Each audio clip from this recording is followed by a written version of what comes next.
Everyone thinks a 400W wind turbine will power your whole off-grid life, but here is the thing: most small turbines barely sip power unless you set them up right, and the Pikasola 400W is no exception.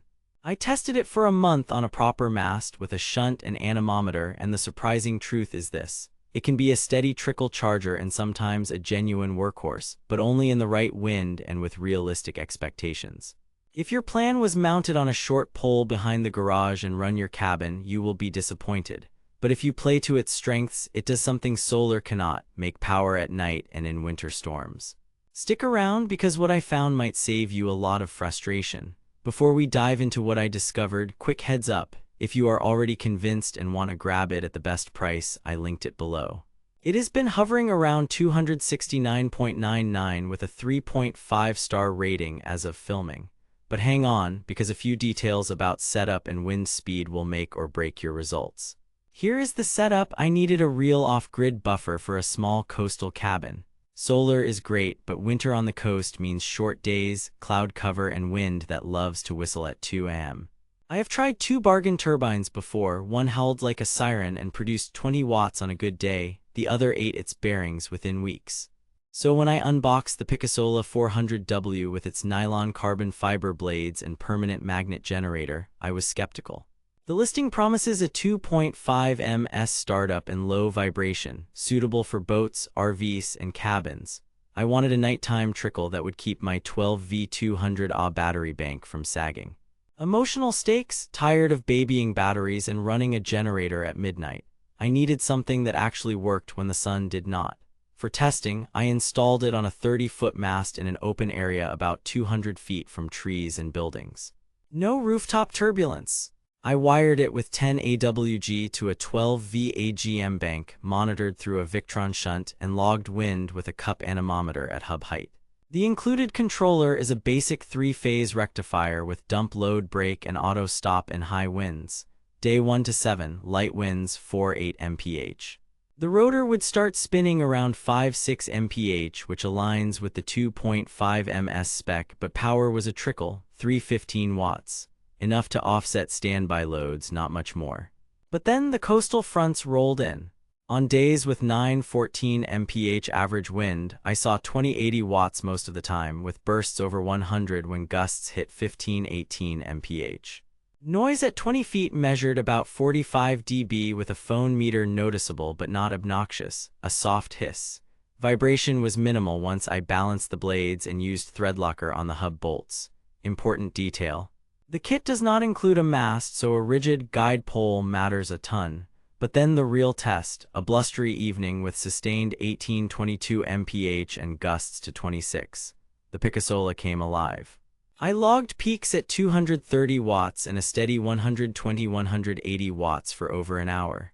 The yaw system tracked the wind well, and the tail kept it aligned. When gusts spiked past the mid-20s, the controller briefly braked, then released, doing its job to protect the turbine. That night alone, it put about 0.9 kWh back into the bank.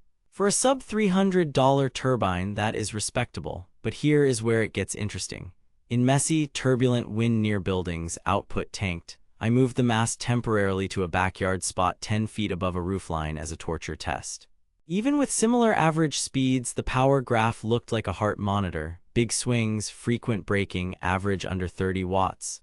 Lesson: this turbine is allergic to turbulence. Elevation and clean airflow are everything. I also tested for noise under load at closer range. At 10 feet in 20 mph wind, I measured roughly 58 dB more whoosh and a bit of blade hum. Not neighbor-friendly in a tight suburb if you are sensitive. On a boat or cabin, it is fine. Build quality: the aluminum alloy body felt solid, the generator is compact with ND-Phoebe magnets, and the blades are lightweight and weather-resistant. After 2 weeks, one hub screw backed out slightly. Blue thread locker fixed it. The controller is basic, no true MPPT, but it handled overvoltage and braking without drama. Here is the revelation after 30 days of logging. The Pikasola 400W will not hit 400W in normal conditions, and you should not expect it to. I never saw above 230 watts even with 26 mph winds, and that is normal for small turbines. But I discovered its real value when paired with solar. On a gray December week where my 200W solar panel made 0.30.6 kWh per day, the Pikasola added an extra 0.21.0 kWh depending on the wind.